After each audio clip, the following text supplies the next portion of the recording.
me, so if I look tired, that's why. So this week, we are continuing with our Christmas cookie series, and even though this doesn't really qualify as a cookie, I still think it fits the category. We're gonna go with it. I remember we're gonna be making fudge, and I remember making fudge with my mom as a kid, but I've never made it myself as an adult, so this is the first time for me, almost, kind of, sort of. Let's go ahead and dive right into this, because why not? It's 6 o'clock in the morning, and I don't know a better time to make fudge besides butt crack of dawn. Okay, so the first thing that the recipe asks us to do is get an 8x8 baking dish, which I have right here. Line it with parchment paper or foil. I feel like the foil might rip and stick to the fudge, so I used parchment paper instead. And then spray it with cooking spray. I just rubbed it with a little bit of oil. And then we can get to making the fudge. So we need a 3-quart saucepan, and we need to combine sugar, butter, and evaporated milk. I needed to have 2.5 cups of white granulated sugar, which is just regular sugar, 3/4 cup of butter, which equals 1.5 sticks. All right, so there is the 3/4 cup of butter,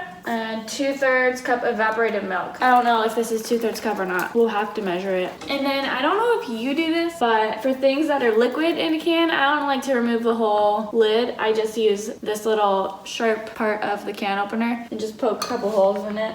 1 air hole, and then the pour spout. And then we need 2/3 cup of this. And then I remember I took a class in a middle school called Teen Cuisine, and it was kind of like a home ec class where we learned to cook and sew. And I remember her telling me, whenever you measure liquids, measure it at eye level, flat on the counter. We'll add that. Okay, it says to turn it on to high heat and stir with a wooden spoon. I luckily have one right here. It says to keep it on high heat until the butter is completely melted, trying to dissolve the sugar. I think that's what it says. Use a wooden spoon to stir slowly until the butter melts, scraping sides of pan to get all the sugar crystals. So we don't want to have any sugar on the sides of the pan or it can burn. I think I'm gonna it says to use a wooden spoon, but I feel like this would be smarter because it could actually scrape the bowl, the pan. Screw the wooden spoon. Let's come into the new day and heat.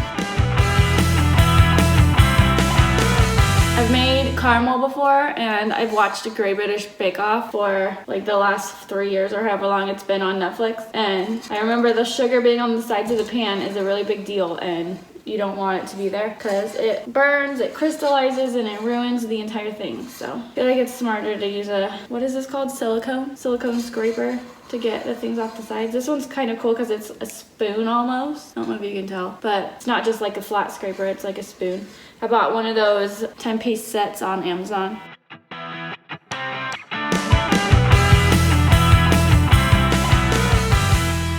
The butter's almost melted, and then once it is melted, it says to bring it to a rolling boil. And once it starts boiling, set a timer for 5 minutes and boil it the entire time. Lower the heat to medium during the boiling process, and you have to stir it constantly the entire time. So that's fun.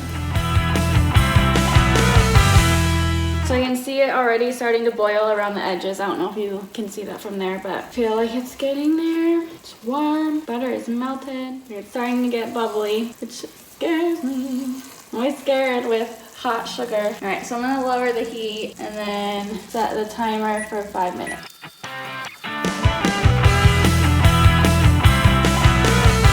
I wonder if this is gonna end up turning like a darker brownish caramely color before the next one. I feel like it will, but I don't know. Is 5 minutes long enough? Caramel takes forever to make, so.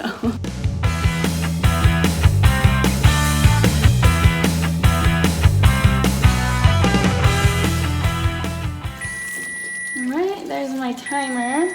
And that means we gotta turn off the heat. Okay, when the timer goes off, remove from heat and add chocolate chips. So we need 1 bag of chocolate chips, and it says to stir those until they are melted and the mixture is smooth. And here's where it starts to look like fudge a little bit. So I think that my sugar might have crystallized a little bit. It was kind of gross, but probably tastes good still.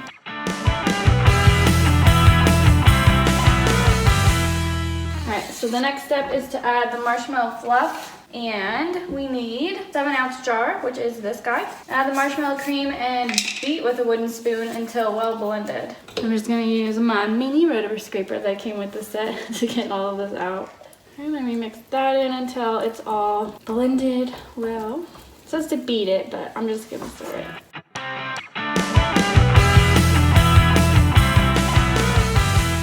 And then I remember the marshmallow fluff was like the main part of this. Every time I see marshmallow fluff in the store, I think of fudge. But when I was Googling recipes for fudge, like none of them asked for marshmallow fluff. So I was so confused. So if you make it a different way, let me know what recipe you use and is it good? Have you tried both ways? Because I have only had this one. At least, I've probably had other fudge, I just don't realize that it's made a different way.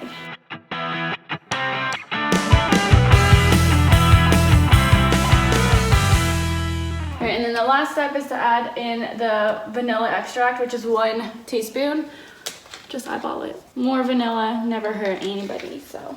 Alright, so that is everything that goes into the fudge, and then the last thing we need to do is pour it into this little baking dish. And I feel like it's probably gonna be the hardest part. Alright, and then I'm just gonna fuss with it and kind of make it so it fits the shape. Alright, that is it. So that is our fudge. It says to let it cool to room temperature. My mom always put it in the fridge. I don't remember when she put it in the fridge. Like, do I put it in there now or do I wait and then put it in there like in an hour? I think I'm gonna wait and then we'll pop it in there and make sure it gets really firm. We will try that a little bit later. I have another surprise for you. My birthday is actually tomorrow, which is last Sunday if you're watching this. And I wanna make something for my birthday. Since we're doing fudge this week, I wanted to make a birthday cake fudge. So I'm gonna try to do that. Let me get everything ready for it, clean up all this, and we'll get right into that.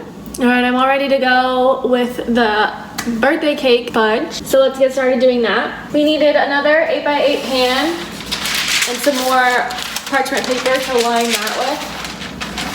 This one doesn't say to spray it, so I'm not gonna spray it. We'll see what happens there. And this one is a little bit different. There's no marshmallow fluff, there's no sugar, there's no evaporated milk. Instead, we're using sweetened condensed milk. We need 1 can of that, which is 14 ounces. It says to combine the condensed milk, a bag of white chocolate chips. So 1 can of sweetened condensed milk will go in the pot, whatever this is. So I'm assuming that it doesn't ask for sugar because it's asking for this sweetened condensed milk, which is obviously sweet. And then we need the 1 bag of white chocolate chips. I'm using the Ghirardelli brand.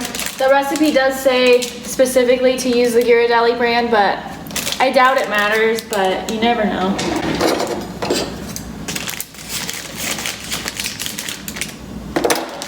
One whole bag of those. Or 2 cups if you have them in bulk where you live. And butter, and it says 2 tablespoons of butter, so that's a lot less than the last recipe also. It says to put it over medium heat, stirring it frequently until the butter and chocolate chips are completely melted and mixture is well combined. So I'm just gonna keep stirring this until it's all melted, and then we'll move on to the next step when we're ready.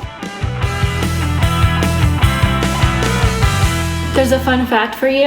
I don't actually know if it's true, but it's what I heard once, so I always assume that it's real. I've always been told that white chocolate isn't really chocolate, but it's cocoa butter. Like, it still comes from the cocoa plant. So stop telling me it's not chocolate, because it is.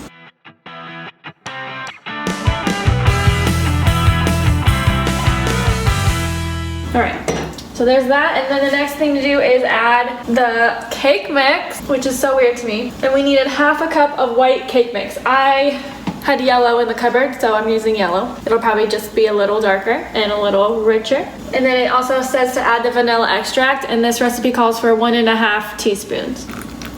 That looks like 1.5 teaspoons, right? You think so. I know you think so. All right, we're just gonna mix that up till it's all blended. It does say to have it on low heat. The pan was getting pretty hot, because now that I'm putting the cake mix in, that needs to cook. And the cake mix made it a little lumpy, so I'm just trying to squish out some of the lumps. All right, and then now it says to turn off the heat. And then we need to add in 2 tablespoons of sprinkles, or if you have nonpareils, you can use those. I don't really like nonpareils. I feel like they hurt my teeth. So I got these regular rainbow jimmies from Party City. I really wanted to get the like confetti sprinkles. I could not find them anywhere. I did find them at Ralph's. They were like the Betty Crocker brand, and it was like each individual color separated in like that one big shaker, and it was $9. Like, I'm not gonna spend $9 on sprinkles. That's ridiculous. So it says we need 2 tablespoons. That was fun. I am not gonna measure this because Why would I don't know if we're supposed to add the whole 2 tablespoons. It says, yes, stir in 2 tablespoons of sprinkles. Immediately pour into the prepared pan and use a spatula to gently smooth the surface, just like with the last fudge. And then it says we can add more sprinkles on top for like a decoration, make it colorful. All right, and then it says to allow, this one specifies allow it to cool in the refrigerator. But I think I'm still gonna let it sit at room temperature just a little bit, and then we'll put them both in the fridge. So if you haven't yet, go ahead and hit that thumbs up button, and that helps me out quite a bit. It helps other people see my videos so that they can enjoy all these baking goodies, all these recipes. So you can share it on your Facebook, you can subscribe here, and everything, all of those options help other people see my videos. So thank you if you are someone who does that.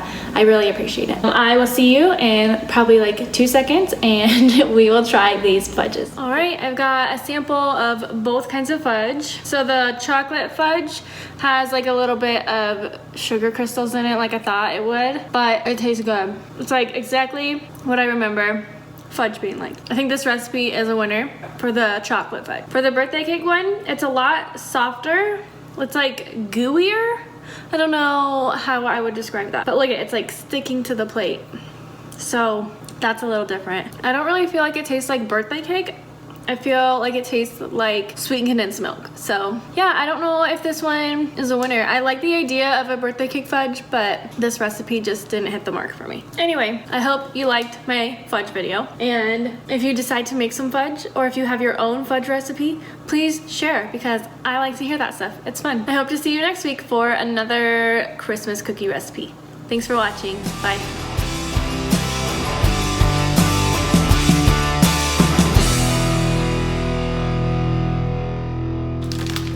I feel fun.